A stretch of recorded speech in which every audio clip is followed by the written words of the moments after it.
माननीय उप मुख्यमंत्री जी मुझे कह रहे थे कि इस राज्य में बहुत बड़ी बड़ी बिल्डिंगें बनी हैं, बहुत बड़ा विकास हुआ है और इतनी बड़ी बिल्डिंगें बनी है कि उसको मेंटेन करने के लिए स्टाफ तक भी नहीं हुआ है। बिल्डिंग बड़ी बनाने का औचित्य तब होता कि वो जनता के काम आए। चुनाव से ठीक 6 महीने पहले जून का महीना शुरू हो रहा था। जून 2022 में पूरे हिमाचल प्रदेश में 900 के करीब संस्थान खोल दिए गए। संस्थान की खोलने की प्रक्रिया ऐसी थी कि स्कूलों की नोटिफिकेशन कर दी कि 10वीं से ये +2 हो जाएगा। यहां पीएससी की नोटिफिकेशन कर दी, कहीं सीएससी की नोटिफिकेशन कर दी, कहीं वेटरनरी डिस्पेंसरी की नोटिफिकेशन कर दी, कहीं पटवार सर्कल की नोटिफिकेशन कर दी। मुझसे आज जब पीएससी मांग रहे थे तो मैंने कहा मैं सराज में कई पीएससी और नोटिफिकेशन कर सकता हूं, कई स्कूलों को अपग्रेड कर सकता हूं, पर ऐसा करके मैं सराज की जनता को भी धोखा दूंगा और हिमाचल के लोगों को भी धोखा दूंगा।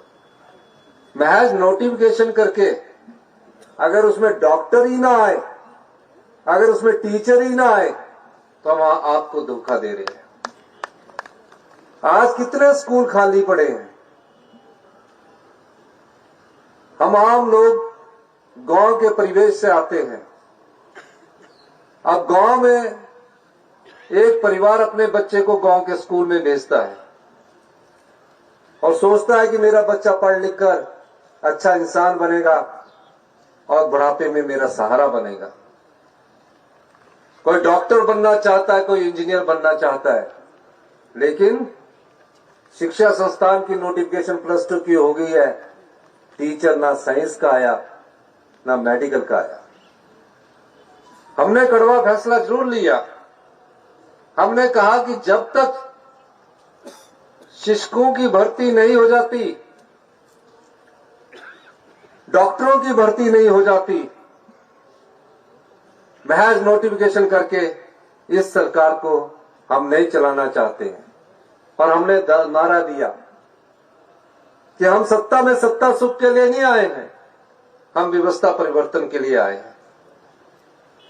मैं बताना चाहूंगा कि 2 साल हमारी सरकार को 11 दिसंबर को पूर्ण होने जा रहे हैं।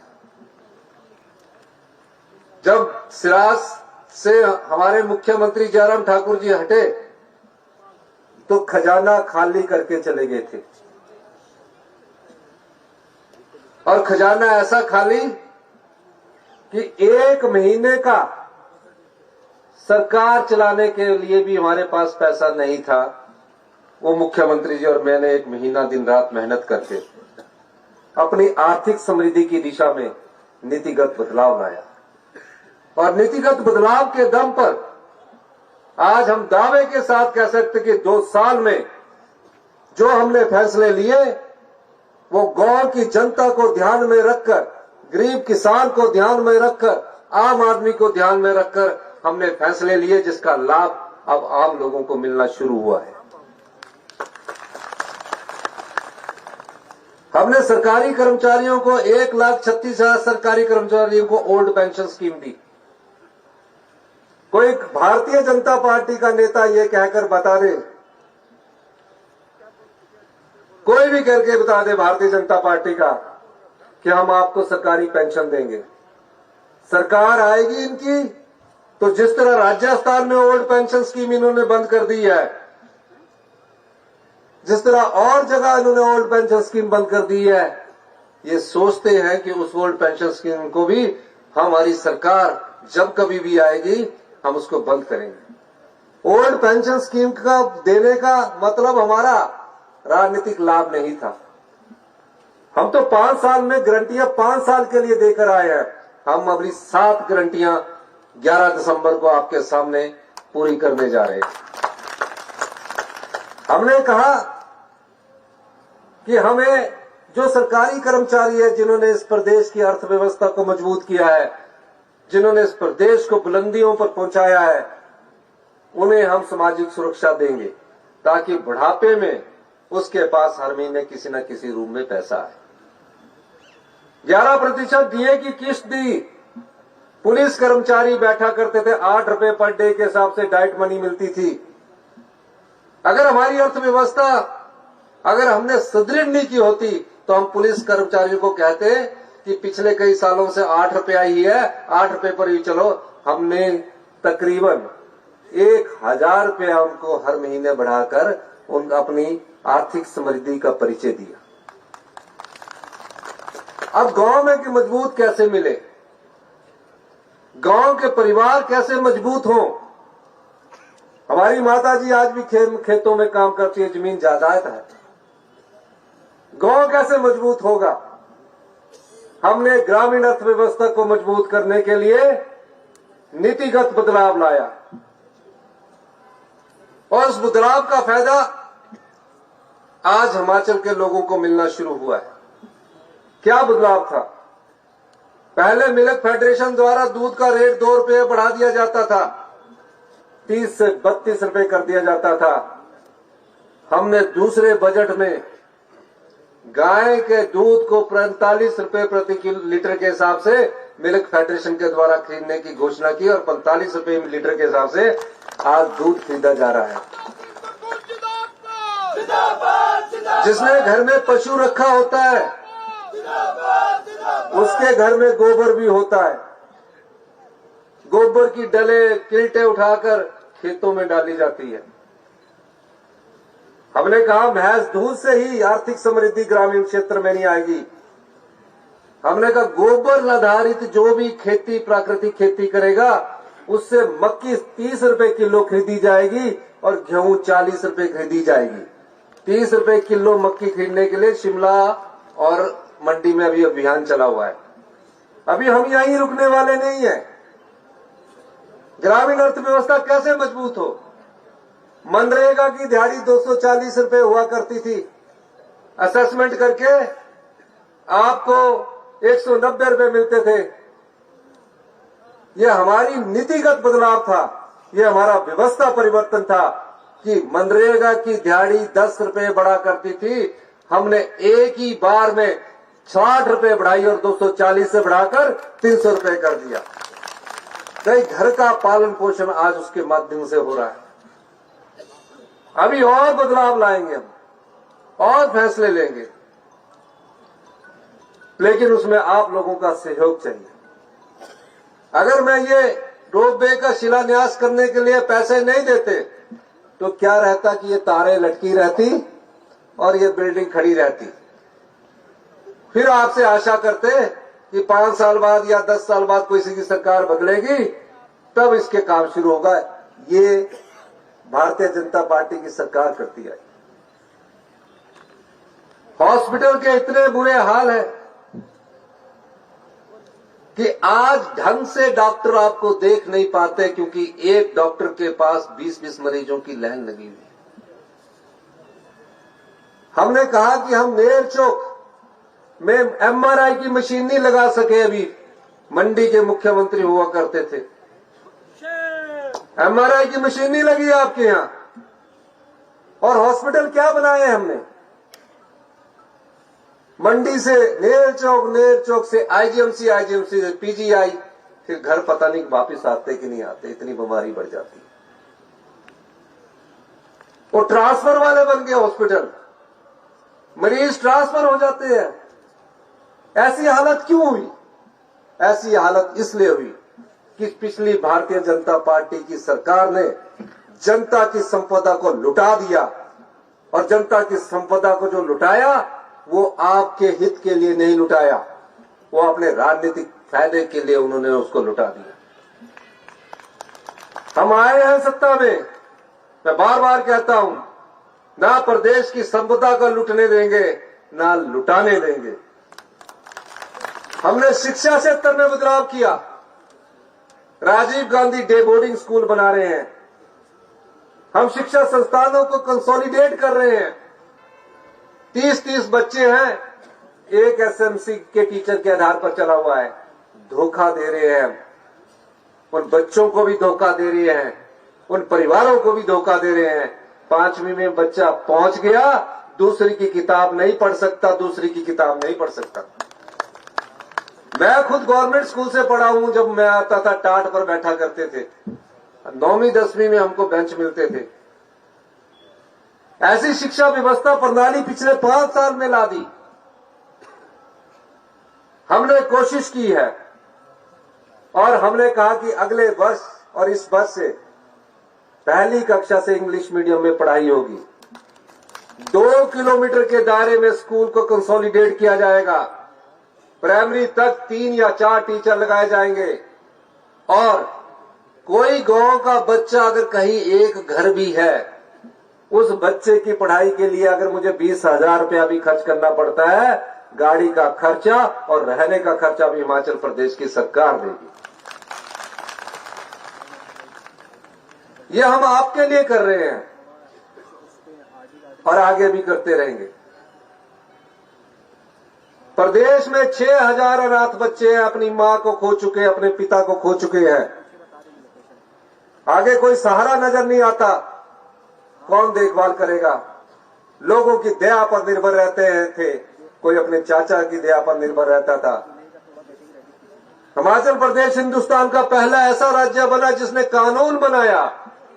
आज उन 6,000 बच्चों को, 18 साल से ऊपर के जो 6,000 बच्चों को 4,000 रुपया पर महीना मिल रहा है, पढ़ाई के लिए पूरा पैसा मिल रहा है और पीजी के लिए हर महीने 3,000 रुपये हमारी सरकार दे रही है।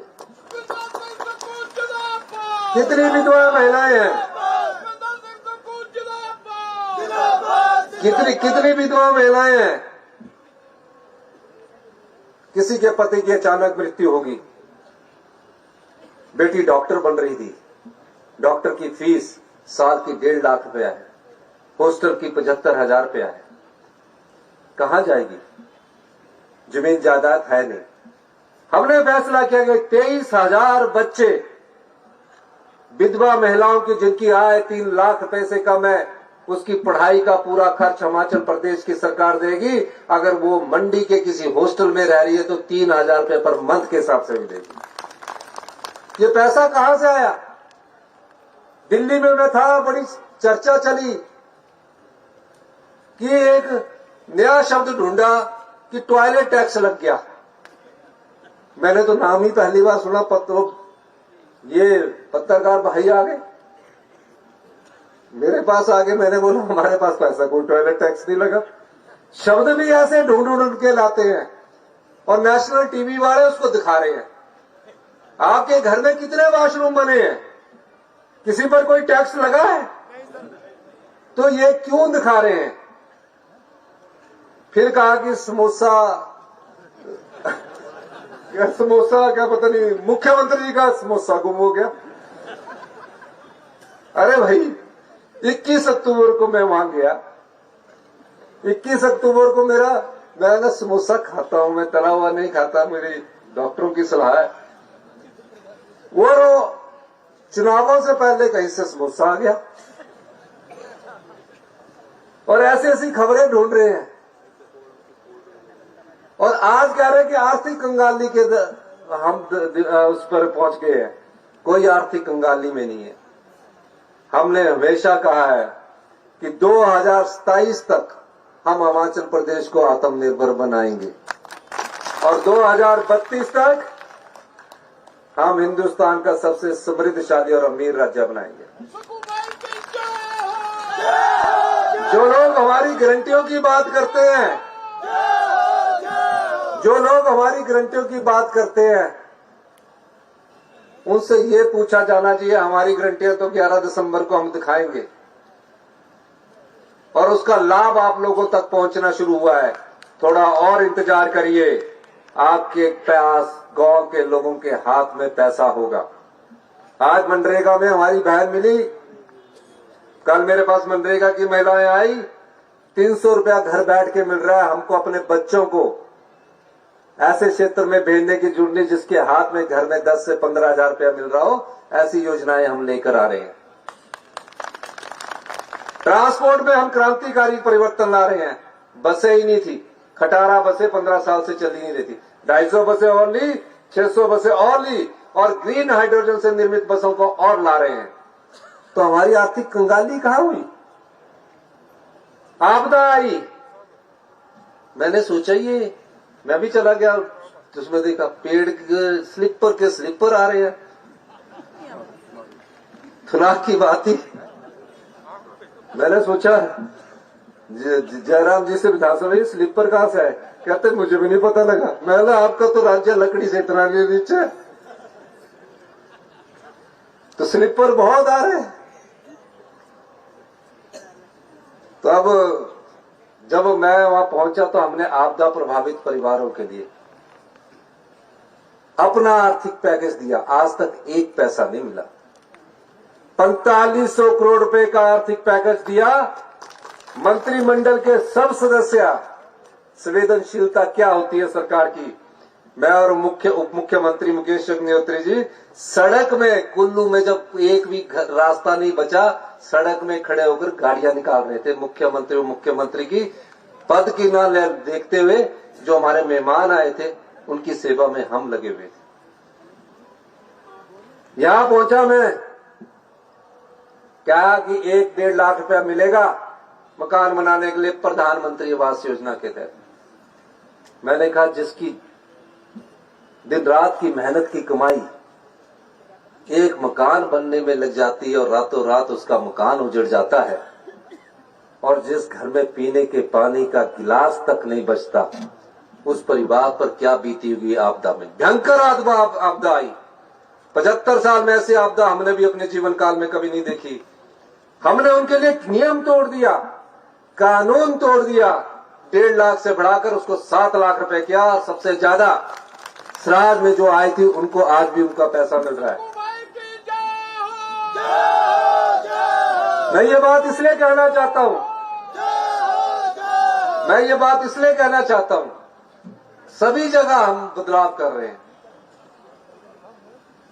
इसका असर आपको देखने को मिलेगा। अभी हम जो युवा है, मंडी के युवा भी आए जिन्होंने इलेक्ट्रिकल व्हीकल के लिए अप्लाई किया ट्रांसपोर्ट डिपार्टमेंट के द्वारा। हमने कहा आपकी गाड़ी हम सरकार में लगाएंगे, 50,000 रुपया देंगे। 10 लाख की गाड़ी होगी, 5 लाख रुपया सरकार में देगी। आप अपना जीवन यापन भी करिए और सरकार में 5 साल के लिए गाड़ी चलाइए। हम 11 दिसंबर को उसका भी श्री गणेश करने जा रहे हैं। मेरा मकसद और कांग्रेस का उद्देश्य आप लोगों की सेवा करना है। आप लोगों की सेवा में हम अपना दिन रात मेहनत कर रहे हैं। हमारे मंत्रिमंडल के सदस्य मेहनत कर रहे हैं। आपको जयराम जी से ये पूछा जाना चाहिए था, जब पुलिस भर्ती के पेपर बिक रहे थे, आपकी सरकार थी, आप कहां थे? जब हमीरपुर का सबऑर्डिनेशन सिलेक्शन बोर्ड था, मेरे जिले से था, गरीब माँ बाप का बच्चा नौकरी के लिए आवेदन देता है, 600 रुपया फॉर्म जमा करवाता, सोचता है कि मैंने मेहनत की है, 90% मेरे नंबर आए हैं। वहां भी पेपर बिक रहे थे। 60% वाला नौकरी लग रहा था, 90% वाला गरीब माँ बाप का बेटा नौकरी नहीं लग रहा था। मुझे पता लगा, कहा कि आपके जिले का है। मैंने कहा मेरी आंखों के सामने युवाओं के साथ धोखा हो रहा है। गरीब माँ बाप का बच्चा कैसे सरकारी नौकरी लेगा? धनवान का बेटा अगर सरकारी नौकरी ले रहा है, इस चीज को हम नहीं सहन करेंगे। और हमने उसको भ्रष्टाचार के उस सबऑर्डिनेट सिलेक्शन बोर्ड को भंग किया और आज तक वो सब जेल की सलाखों के पीछे है। जो लोग शासन की बात करते हैं, गुड गवर्नमेंट के लिए गुड गवर्नेंस होनी चाहिए, अच्छे शासन के लिए अच्छा प्रशासन होना चाहिए, हम फैसले ले रहे हैं। आप मुझे बताइए, मुख्यमंत्री, मंत्री, इनकम टैक्स देने वालों को, सरकारी कर्मचारी जिनकी आय 50,000 से ऊपर है, हम क्यों उनको सब्सिडी दें? क्यों गरीब का हक काटकर हम अपने सुविधा के लिए प्रयोग करें? हम उसमें परिवर्तन करने जा रहे हैं। हमने आज ही फैसला किया, कोई भी पानी का बिल पिछले ईयर से नहीं लिया जाएगा, कोई एरियर नहीं लिया जाएगा। और 100 रुपया हम महज इसलिए लेना चाहते हैं कि हम आपको अच्छा पानी देना चाहते हैं। 100 रुपया देने में कोई गलती नहीं होनी चाहिए। मुफ्त में हम अगर लगाएंगे तो हम अपने लोगों के साथ फिर से धोखा करेंगे। आप बड़े बड़े होटलों को क्यों सब्सिडी देना चाहते हैं? बिजली की करोड़ रुपया टैक्स दे रहे हैं, हम भी सब्सिडी ले रहे हैं, मंत्री भी सब्सिडी ले रहा है, एमएलए भी ले रहा है, अधिकारी भी ले रहे हैं, बड़े बड़े व्यापारी भी ले रहे हैं। क्यों ले? हम सब्सिडी उसको दे जो गरीब है, उसके दरवाजे तक अगर हमको 125 की जगह 300 यूनिट भी बिजली सब्सिडी देनी पड़ेगी, हमारी सरकार वो भी देगी। तो मैं ये बात इसलिए कह रहा हूं क्योंकि अभी मुझे बार बार कहा जा रहा है कि मौसम खराब हो रहा है, आप जल्दी निकलिए। ठाकुर कौल सिंह जी हमारे बड़े सम्मानित नेता है, प्रदेश अध्यक्ष है। अगर कौल सिंह जी को सराज की और द्रंग की जनता ने जिता दिया होता तो परिस्थितियां मंडी की कुछ और होती। तो मैं ये कहना चाहता हूं, हमारी परिस्थितियां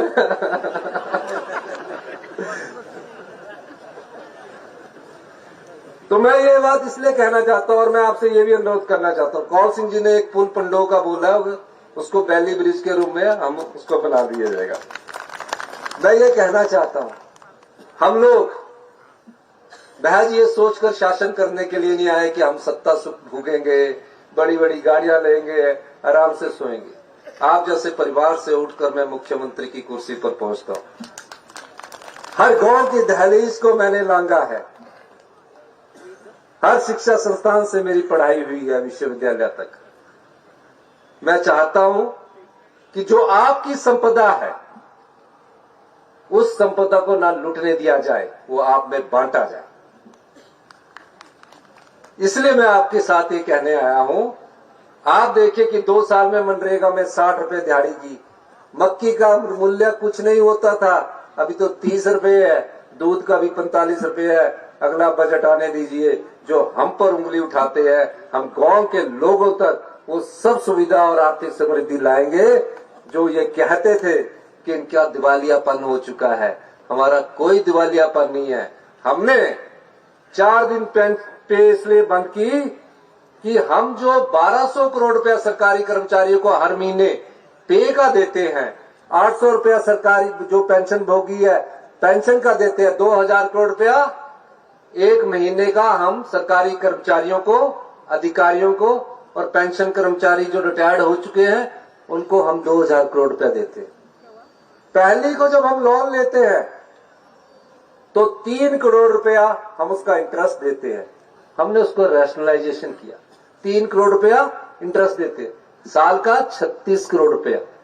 मैं उस 36 करोड़ रुपए को बचाने के लिए हम उसका रैशनलाइजेशन कर रहे हैं। पूरे हिंदुस्तान में चल पड़ा, वेतन देने के लिए पैसे नहीं। आज भी कोई प्रवक्ता उनका भाटिया जी आए हैं, पता नहीं बोल रहे कि दिवालियापन निकल गया है। अरे भाई, फाइनेंस मिनिस्टर आपके सामने बैठे, आपने तो सरकारी कर्मचारियों को जो हमने ओल्ड पेंशन स्कीम दी 1600 करोड़ रुपया हमारे काट दिए, और जो सरकारी कर्मचारियों का अंशदान है ईपीएफ के रूप में और सरकार का अंशदान 9000 करोड़ रुपया, उसमें कुंडली बांध कर बैठ गए।